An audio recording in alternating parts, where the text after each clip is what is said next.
世界千变万化，新闻随时发生，一波为您追踪。各位观众大家好，今天是2022年2月18日星期五，欢迎走进一波新闻热点。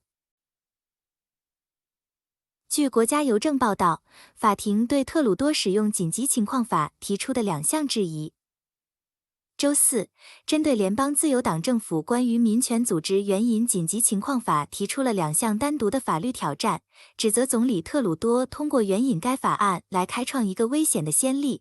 他们说，其原因远远低于必要的法律门槛，政府的紧急声明是前所未有的，严重侵犯了加拿大人的宪章权利。紧急权利不能也绝不能在加拿大社会中正常化。加国公民自由协会执行主任 Noah Mendelsohn Aviv 在周四下午的新闻发布会上说，总理周一援引了紧急情况法，坚称有必要结束抗议活动。抗议活动最初是由联邦政府对跨境卡车司机实施疫苗授权而引发的。这些抗议活动已经扰乱了渥太华市中心，并干扰了加拿大美国边境口岸。自由车队的支持者在国会山前和整个渥太华市中心停放了一系列运输卡车、重型设备和乘用车。近100个由警察驻守的检查站将控制进入安全区的通道，禁止那些没有合法目的的人进入该地区。总理周四为他使用紧急情况法辩护，并将其描述为最后手段。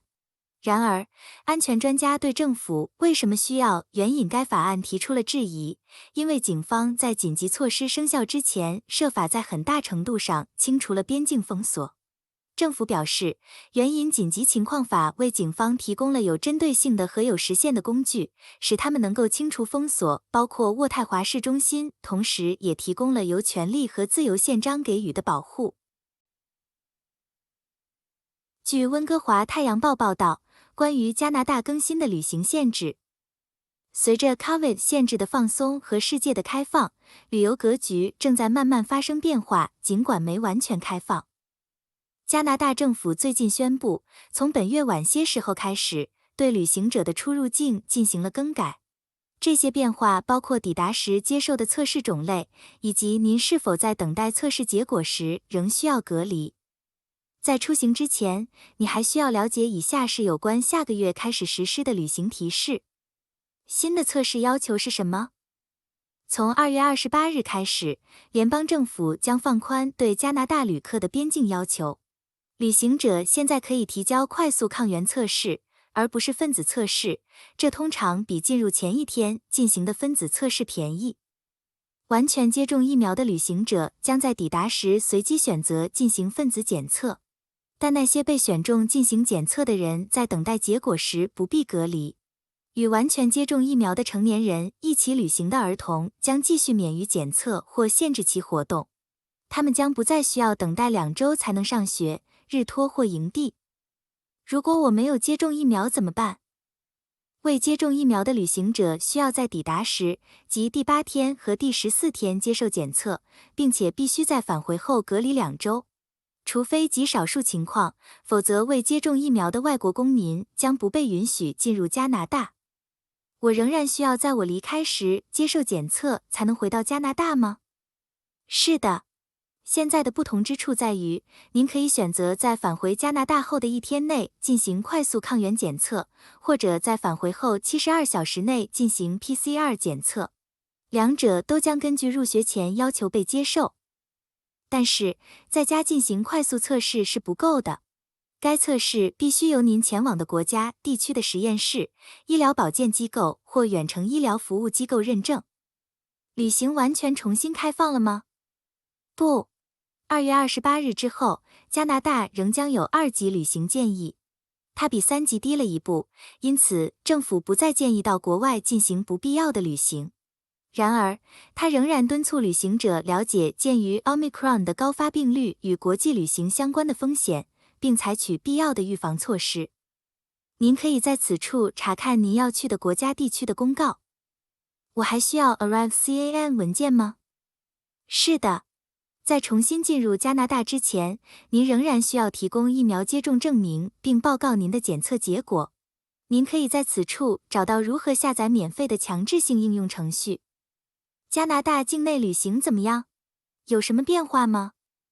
没有，您仍然必须完全接种疫苗才能登上飞机、Via Rail 或 Rocky Mountaineer 火车，以便在加拿大进行国内或国际旅行。您应该在旅行前查看省级限制。据温哥华太阳报报道，温哥华仍然是加拿大租金最高的城市。根据本周的2份租赁报告，低收入家庭正在努力寻找居住的地方，因为温哥华仍然是加拿大租房最昂贵的城市。温哥华地区专门建造的租赁公寓空置率从2020年的 2.6% 降至去年的 1.2%， 原因是经济从 COVID 大流行中复苏后需求增加。最近完成的新单位的空置率从2020年的 9.1% 降至去年的 2.3%。CMHC 表示，紧缩的条件加剧了温哥华租赁市场现有的不平衡，并补充说，数据显示，低收入家庭正面临重大挑战，寻找他们能够负担得起的居住地。事实上，该报告称，年收入低于48000加元的家庭只能负担得起不到1/4的市场专用租赁单元，而收入最低的1/5的家庭只能负担得起1000个单元中的一个。CMHC 说，大多数价格最低的单元都很小，不适合家庭入住。与此同时，在本周的另一份报告中，温哥华在1月份的平均月租金为2163加元的一居室房屋和3003加元的两居室房屋的平均月租金中名列前茅。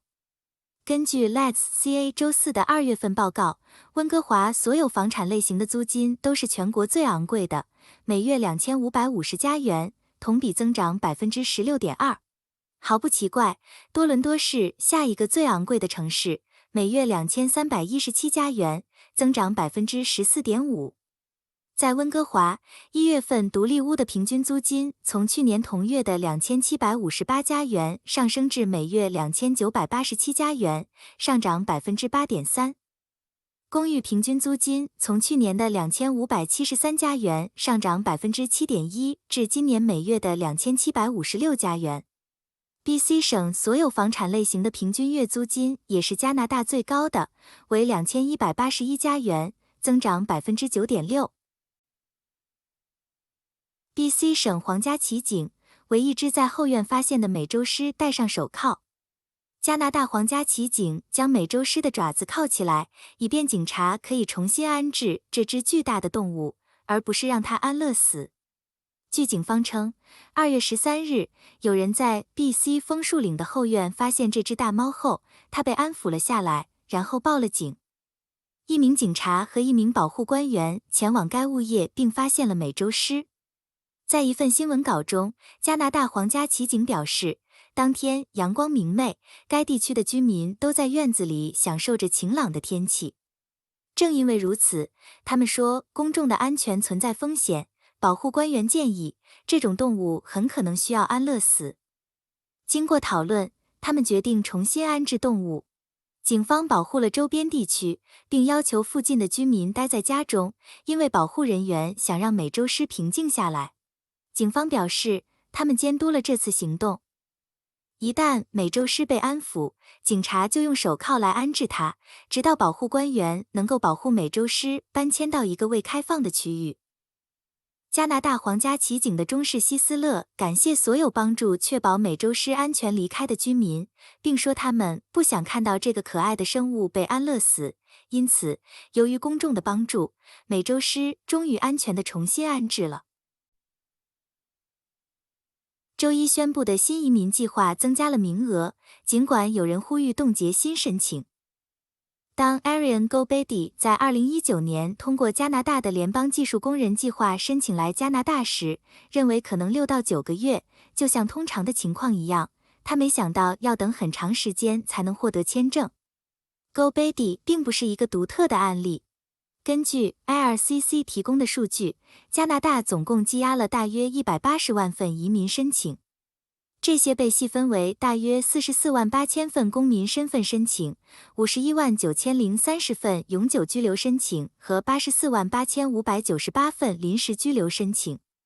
积压是由于更多移民申请以及提供申请的名额减少，加拿大移民、难民和公民身份部长肖恩·弗雷泽说，病毒直接阻碍了我们的工作，每天我们都在非常努力的工作，以使移民程序更容易处理。从我的角度来看，我们欢迎尽可能多的人来到加拿大，他们有资格参与到我们的各类移民项目。为了解决这个问题，弗雷泽指出了他周一宣布的一项新的多年移民计划。根据该计划，加拿大预计今年将迎来近43万2千名移民，未来3年将有超过130万新移民。此外 ，IRCC 已经雇佣了500多名员工，并投资了8500万加元，以针对移民系统瓶颈的5个关键领域。